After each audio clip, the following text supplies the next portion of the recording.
Yo les gars, j'espère que vous allez bien. Du coup, aujourd'hui, je vous fais enfin la vidéo pour voir les meilleurs settings sur Black Ops 6. Les settings que je vais vous donner, les gars, ça sera les meilleurs possibles pour faire de la compétition et pour la ranked, mais ils seront également valables pour faire du multijoueur. Ok, bon les gars, on va commencer sans plus tarder. On part directement dans les settings et manettes et on va parler en premier de la sensibilité. Alors, la sensibilité de base la plus utilisée en compétition l'année dernière, c'était la 6.6. Cette année, là, il y a une grande partie des joueurs professionnels qui sont passés en 7.7. Pour moi, et d'après eux, il y a deux raisons. La première, c'est qu'avec les nouveaux mouvements, le jeu est beaucoup plus rapide, donc c'est important d'avoir un peu plus de fluidité dans la sensibilité. Et la deuxième raison, c'est qu'il semblerait, d'après certains joueurs pro, que la sensibilité est un peu plus lente cette année. Donc ça veut dire que la 6.6 paraît plus lente que les autres années, donc en gros la sensi un peu basique cette année, il semblerait que ce soit la 7.7. Je pense que quand même, si vous êtes un peu lent, vous pouvez jouer en 6.6, ça passe. 106.8, ça passe aussi, et 106.9, c'est vraiment pour ceux qui aiment les hautes sensibilités. Mais je pense que si vous allez au-dessus, ça va être trop compliqué d'avoir un bon aim. Donc voilà, si je dois vous conseiller une sensi de base, ça sera la 7.7 à 100%. Ça, c'est des paramètres personnels, vibration manette, c'est personnel, moi je les ai pas. Là, on va passer, les gars, aux entrées de zone morte, c'est hyper important. Donc pour le premier paramètre qui est pour les joysticks de gauche, au minimum vous allez mettre 0 et au maximum 75.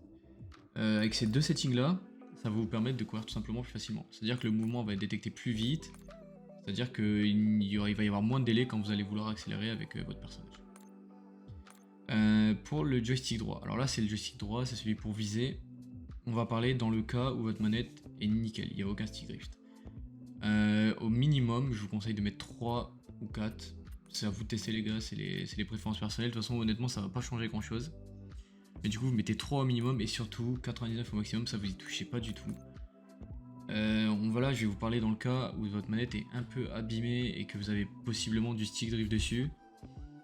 Vous allez laisser 99 au maximum, mais je vous conseille de laisser d'augmenter, pardon. En fait, il faut vous dire que là, si vous avez un stick drift, vous pouvez le réduire en augmentant votre zone morte minimum. Mais le problème, c'est que vous voyez à droite sur l'image, plus vous allez mettre des petits coups de stick, moins ils vont être détectés par le jeu. C'est pour ça que de base, on conseille de la mettre plutôt basse. Mais si vous avez un stick drift, vous pouvez le régler un petit peu en augmentant. En vrai, si vous jouez à 6, 7 ou 8 de minimum, c'est pas un drame non plus. Mais si votre manette est nickel et que vous n'êtes pas touché dessus, les gars, je vous conseille directement de passer à 3 ou à 4. Et là, on a les deux zones mortes pour les deux gâchettes, donc L2 R2 sur play. Ça dépend. Moi, je les ai mis à 0 parce que j'ai des clics souris. Il y a des joueurs qui jouent à 1. C'est à vous de tester, les gars. Ça dépend aussi si vous... Moi, je suis quelqu'un qui tire avec L2 R2, donc c'est des settings importants pour moi, donc je les mets à 0. Après, les gars, si vous tirez avec L1 et R1, il n'y a pas mort d'homme de le laisser à 15, de le descendre à 10. Ça, c'est vraiment à vous de voir. Mais en tout cas, si vous voulez les paramètres idéaux, je vous conseille de le mettre à 0. Bon, pour continuer un petit peu le topo, on va passer dans la section visée. Et là, on va aller dans multiplicateur de sensibilité. Et là, du coup, dans ce setting-là, multiplicateur de sensibilité de viseur, ça vous permet, en gros, par exemple, moi je l'ai mis en 0,95, donc on va faire le calcul. Hop, 7 fois 0,95. En gros, ça veut dire que quand je vais passer en mode viseur, je vais passer en sensi 6,65. Donc en fait, si vous jouez en 1, vous serez en sensibilité 7 dans le viseur. Si vous jouez en 0,95, vous serez en 6,65. En gros, ce setting vous permet d'ajuster votre sensibilité quand vous êtes en mode visé. Les pros font pas ça, les gars. Les pros jouent tous en 7,7,1. Moi, c'est une petite préférence personnelle, c'est-à-dire que je vais avoir la 106,7 et quand je vais viser, je vais être un petit peu plus long. Donc ça, c'est à vous de tester, les gars, c'est aussi individuel. Vous testez à 1, vous testez à 0,95, même 0,90. Je connais, il y a un joueur pro, DiamondCon, qui joue en 7,7,09. À vous de tester, les gars. Moi, je joue en 7,7,95, j'adore. Les autres sont pas importants.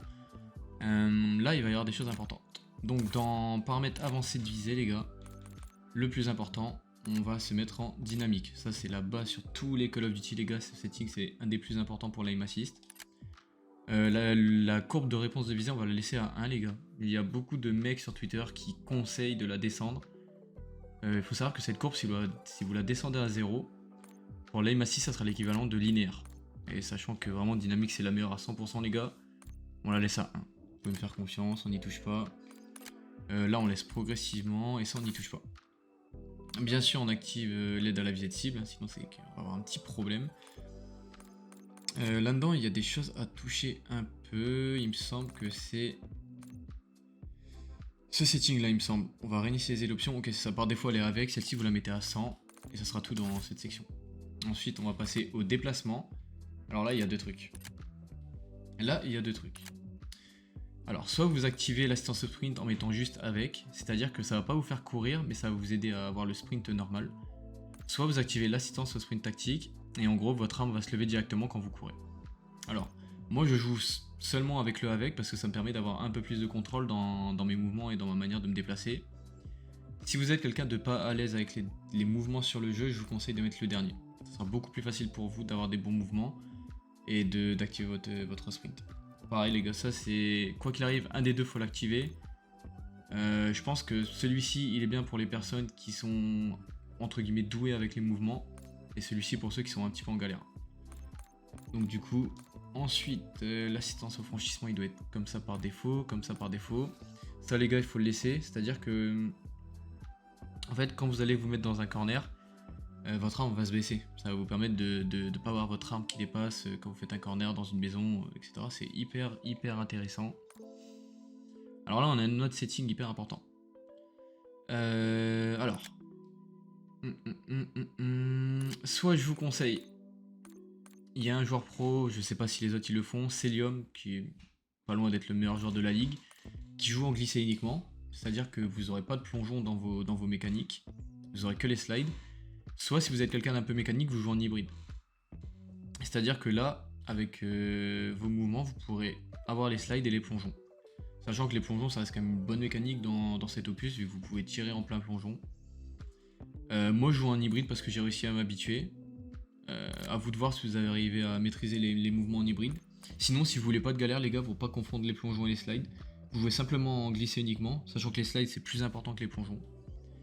Et encore une fois, les gars, c'est à vous de tester, mais pour moi, il faut jouer en hybride parce que on vous offre la possibilité d'avoir des plongeons un peu cheatés et autant s'en servir. Après, c'est une question d'entraînement, les gars. Vous pouvez très bien vous habituer en une semaine à jouer en hybride. Alors, tout ça, on n'y touche pas. Ça, on n'y touche pas. Alors, là-dedans, moi, je joue en appuyant en courant. C'est-à-dire que vous allez appuyer une seule fois sur votre joystick pour que votre arme se lève. Ok, donc ça, le franchissement au sol, les gars, faut le retirer. Là, il faut laisser en appuyer. Et ça sera tout pour cette section. Les paramètres avancés de véhicule, on n'y touche pas. Là-dedans, est-ce qu'il y a des choses auxquelles j'ai touché? Paramètres avancés. Non, tout ça on n'y touche pas.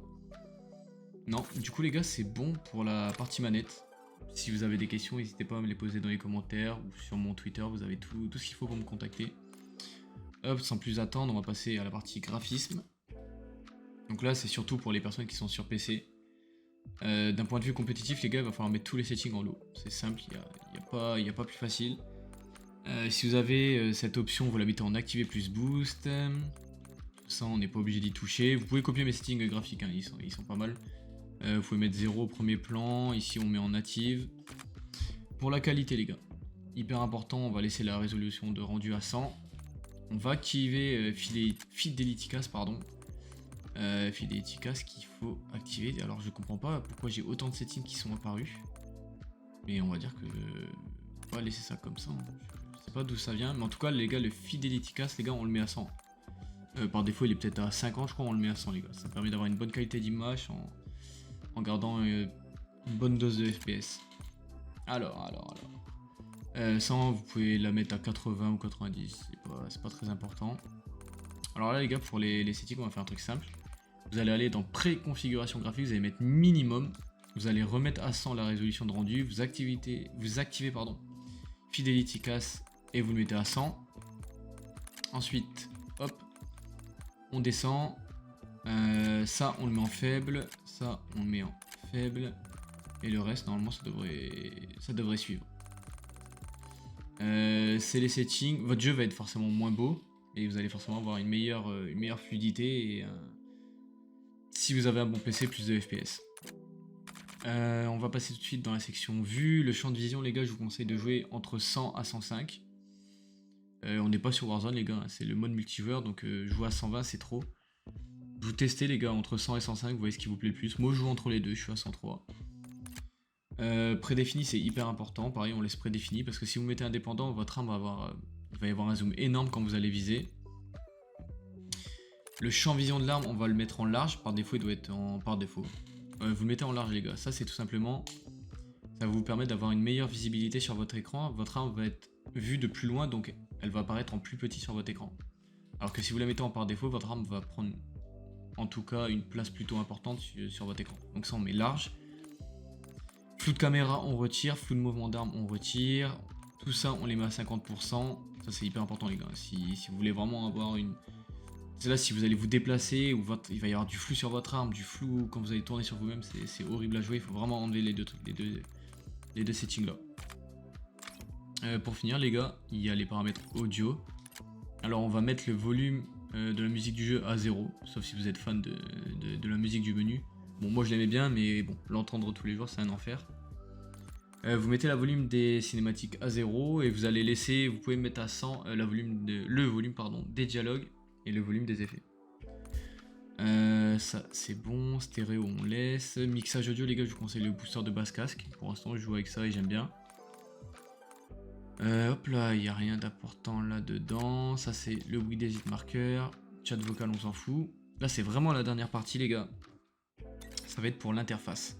Alors, il y a quelques trucs à faire dedans. Déjà, pour moi, important, tout ça, vous désactivez, les gars. Tutoriel, je sais pas quoi, tout ça, ça dégage. La télémétrie, vous affichez le compteur de FPS, le ping sur le serveur, les pertes de paquets, et ça suffira, je pense, c'est les trois plus importants. Tout ça, on n'y touche pas. Lisibilité, ça, il y a personnalisation des couleurs. Moi, perso, je laisse par défaut. Après ça, vous pouvez tester des choses, c'est plutôt des préférences personnelles.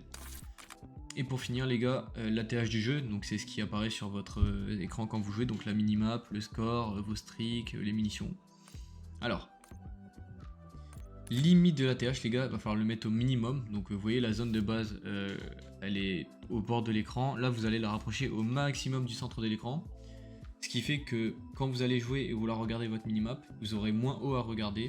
Donc c'est pour l'aspect pratique, c'est hyper important. Vous pouvez copier ces settings là de minimap, sachant qu'elle est un petit peu buggée sur Black Ops 6. C'est important d'avoir des bons settings. Le réticule, moi je l'ai mis en bleu clair. Je sais pas, j'aime bien. C'est pour ceux qui jouent un peu au FPS, genre Valo et tout. Moi j'aime beaucoup le bleu clair. J'ai laissé le point central en par défaut parce que j'aime pas avoir un trop gros point au centre. Je sais qu'il y a quelques joueurs pro qui jouent en plus grande. Donc c'est pareil pour moi, les gars, vous testez, voir ce que vous préférez. Moi je laisse en par défaut. Tout ça, on n'y touche pas et je pense avoir fait le tour, les gars. Je suis pas le plus doué en explication, mais en tout cas, ce que vous pouvez être sûr, c'est que les settings que je vous donne, c'est les plus optimisés pour être compétitif sur le jeu. S'il y a une explication qui n'a pas été claire, les gars, n'hésitez pas à me mettre un petit commentaire ou à m'envoyer un message sur Twitter. Je vous répondrai sans problème. Il y a aussi peut-être les settings qui ont peut-être tendance à changer au fur et à mesure de l'année, mais en tout cas, à l'instant T, quasiment pour tous, c'est les meilleurs. La renquête sort le 21 novembre, donc vous allez avoir le temps de vous habituer aux settings, les gars. Vous avez un petit peu de temps pour jouer, pour vous préparer. Donc j'espère que ça aura quand même été clair. Comme j'ai dit, je suis pas le plus doué sur les explications, les gars. Mais ce que je peux vous dire, les gars, faites-moi confiance. Mettez les settings, vous testez et vous verrez. Du coup, je vous remercie, les gars, ceux qui vont suivre la vidéo. Et puis, selon comment le mode ranked se porte, s'il est intéressant, il y a un monde où je vous fais quelques tutoriels sur le mode ranked, sur les maps et sur les modes et quelques manières de vous améliorer au jeu. Voilà. N'hésitez pas à lâcher un petit like, les gars, et à vous abonner du coup si vous voulez suivre les prochains contenus qui vont arriver sur ma chaîne. Et aussi, un dernier truc, les gars, je suis en live assez souvent sur Black Ops 6. Alors, principalement sur ma chaîne, les gars, vous aurez de la compétition, donc des tournois, de la ranked, etc. Mais il y a des petits moments fun aussi, les gars. Je fais du zombie, je joue avec mes potes, voilà. Il y a vraiment tout ce qu'il faut sur la chaîne, les gars, donc n'hésitez pas à me follow et au plaisir de vous voir sur mes streams ou alors sur mes prochaines vidéos. Allez, salut les gars!